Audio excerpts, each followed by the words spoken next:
Assalamualaikum warahmatullahi wabarakatuh.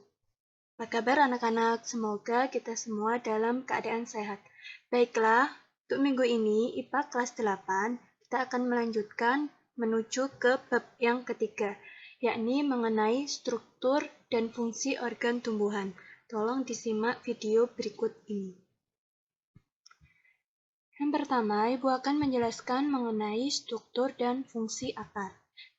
Dua sistem perakaran, yaitu akar tunggang yang terdiri dari akar utama dan akar cabang, sedangkan pada akar serabut yang tidak memiliki akar utama. Sistem perakaran tunggang terdapat pada tumbuhan dikotil, sedangkan pada sistem perakaran serabut terdapat pada tumbuhan monokotil. Bisa kalian lihat di bawah ini, ada perbedaan dari gambar akar tunggang dan gambar akar serabut ya anak-anak. Jadi, pada akar tunggang terdapat akar utama yang besar dan juga akar cabang-cabang di samping-sampingnya. Sedangkan pada akar serabut tidak ada akar utamanya. Akar tunggang terdapat pada tumbuhan wortel, lobak, dan seterusnya. Akar serabut terdapat pada tumbuhan jagung, padi, rumput, dan seterusnya. Fungsi akar terdapat berbagai macam. Yang pertama yakni menambatkan tubuh tumbuhan pada tanah. Yang kedua dapat menyimpan cadangan makanan, yakni pada tumbuhan singkong dan bengkuang. Yang ketiga menyerap air dan mineral dari dalam tanah. Yang keempat yakni menyerap oksigen atau untuk bernafas, yakni pada akar tumbuhan bakau anak-anak. Di sini terdapat gambar dari struktur anatomi akar. Struktur anatomi akar dibagi menjadi dua, yakni akar dikotil dan juga akar monokotil. Pada akar dikotil terdapat epidermis, korteks, endodermis, periskill, intifloem, xilem. Tengah-tengahnya terdapat stele dan juga yang terakhir terdapat rambut akar. Pada akar monokotil juga hampir sama anak-anak. Cuma strukturnya berbeda anak-anak. Kalau akar monokotil menyebar ya anak-anak, floem dan xilem-nya bersebelahan. Sedangkan pada dikotil tidak menyebar. Selanjutnya Ibu akan membahas mengenai struktur dan fungsi batang. Umumnya batang berdiri tegak di atas permukaan tanah serta mendukung cabang, daun, dan bunga. Batang berbentuk panjang bulat seperti silinder dan memiliki ruas-ruas. Fungsi dari batang yakni menegakkan tubuh tumbuhan, menghubungkan akar dan daun sebagai jalan pengangkutan air dan mineral dari akar ke daun, sebagai jalan pengangkutan makanan dari daun ke seluruh tubuh tumbuhan, dan tempat penyimpanan cadangan makanan serta keluar masuk udara dalam tubuh tumbuhan.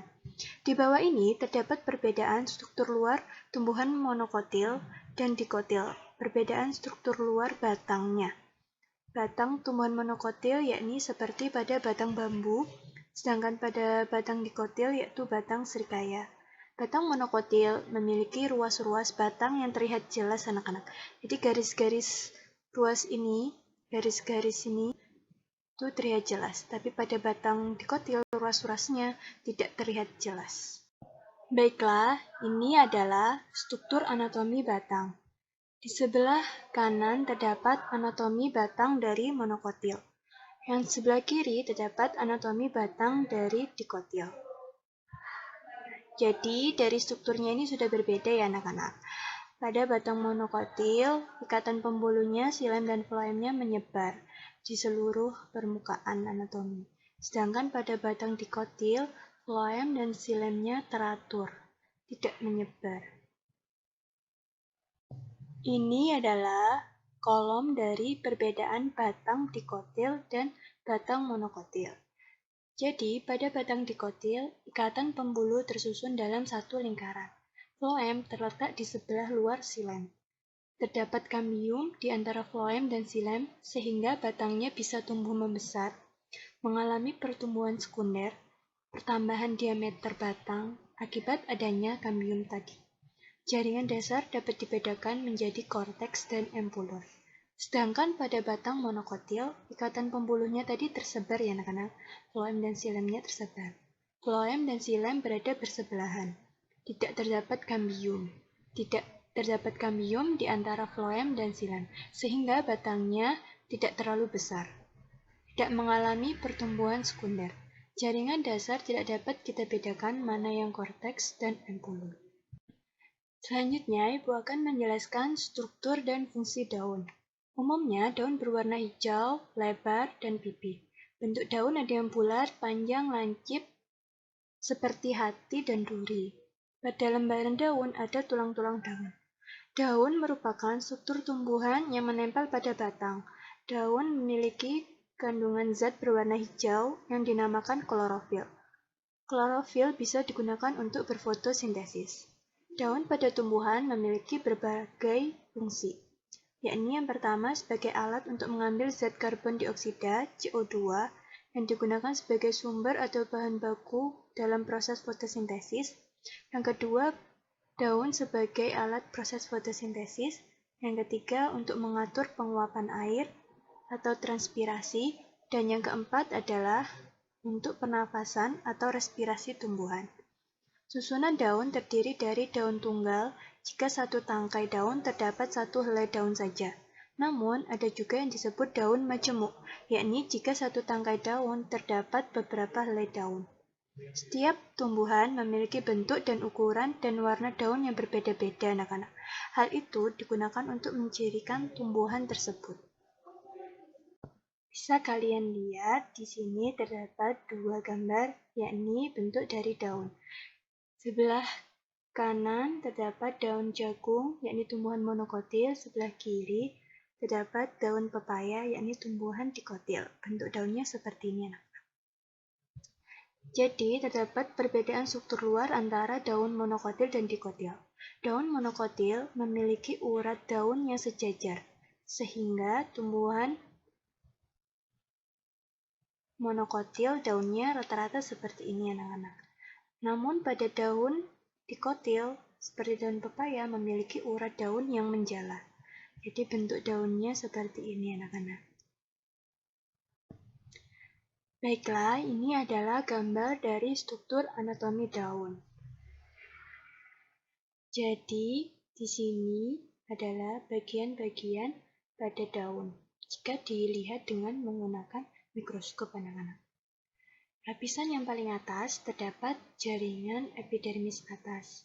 Terus yang kedua terdapat kloroplas, tempat untuk menampung klorofil. Terus selanjutnya terdapat parenkim palisade. Terus di bawah terdapat parenkim spons, terdapat jaringan pengangkut yakni xilem dan floem, terdapat rongga udara, terdapat stomata atau stoma, dan terdapat jaringan epidermis bawah.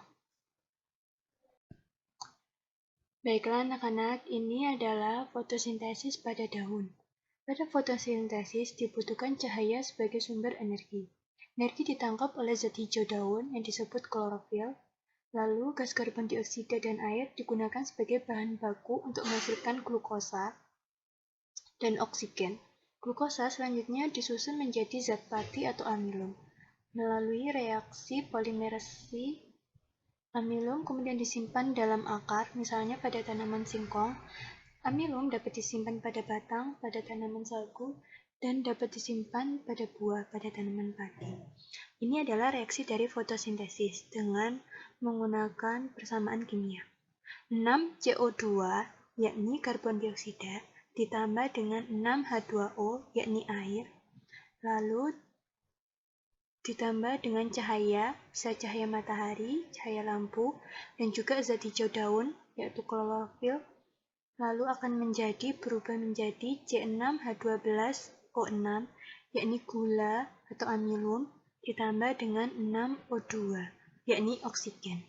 Jadi proses fotosintesis membutuhkan karbon dioksida, air, cahaya, dan klorofil, dan fotosintesis menghasilkan gula atau amilum dan oksigen. Baiklah, selanjutnya Ibu akan menjelaskan mengenai struktur dan fungsi bunga.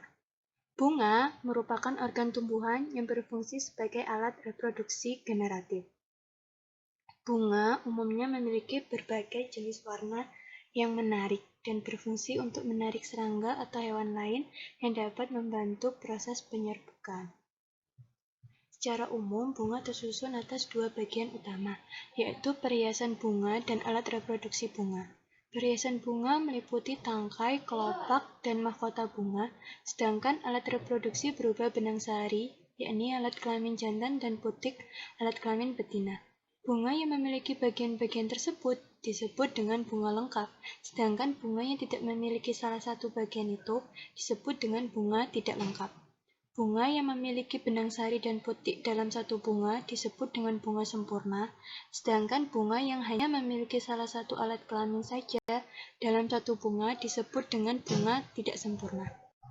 Jadi, ini adalah gambar dari struktur bunga sepatu. Terdapat kepala putik, benang sari, tangkai putik, mahkota, bakal buah, bakal biji atau dinamakan kandung lembaga, kelopak, dan tangkai. Kelopak dan mahkota bunga pada tumbuhan dikotil berjumlah kelipatan 2, 4, dan 6. Sedangkan pada tumbuhan monokotil berjumlah kelipatan 3, anak-anak. Baiklah, yang terakhir, aku akan menjelaskan struktur dan fungsi buah dan biji. Ketika kita memakan buah pada suatu tumbuhan, maka di dalam buah itu terdapat sebuah biji, anak-anak. Dari manakah biji itu berasal? Salah satu bagian dari bunga yaitu putik atau dinamakan pistilum. Putik terdiri atas 3 bagian, anak-anak, yaitu bagian dasar yang menggelembung disebut bakal buah atau ovarium, bagian yang memanjang disebut dengan tangkai putik atau stilus, dan kepala putik atau stigma. Di dalam bakal buah terdapat satu atau lebih bakal biji atau ovul. Pada perkembangan selanjutnya, bakal buah akan berkembang menjadi buah, sedangkan bakal biji akan berkembang menjadi biji. Baiklah, di sebelah kanan terdapat struktur dari putik, anak-anak. Jadi, pada bunga tadi, kan di tengah-tengahnya terdapat putik. Dari atas dinamakan kepala putik. Atau nama ilmiahnya stigma. Tengah-tengah yakni tangkai putik atau disebut stilus. Nah, bulatan yang besar berwarna hijau dinamakan bakal buah atau ovarium. Sedangkan yang berwarna coklat dinamakan bakal biji atau ovul, anak-anak. Itulah nanti yang bakal berkembang menjadi buah dan menjadi biji, anak-anak. Bisa kalian lihat di sebelah kiri terdapat buah mangga, anak-anak. Jadi pada buah mangga di tengah-tengahnya terdapat biji. Lalu diselimuti oleh kuning-kuning itu dinamakan daging buah, anak-anak. Lalu yang paling terluar adalah kulit buah, anak-anak. Di sini ada yang tanyakan. Baiklah, sekian penjelasan dari Ibu. Semoga pembelajaran IPA pada minggu ini bermanfaat bagi kita semua. Tetap jaga kesehatan. Wassalamualaikum warahmatullahi wabarakatuh.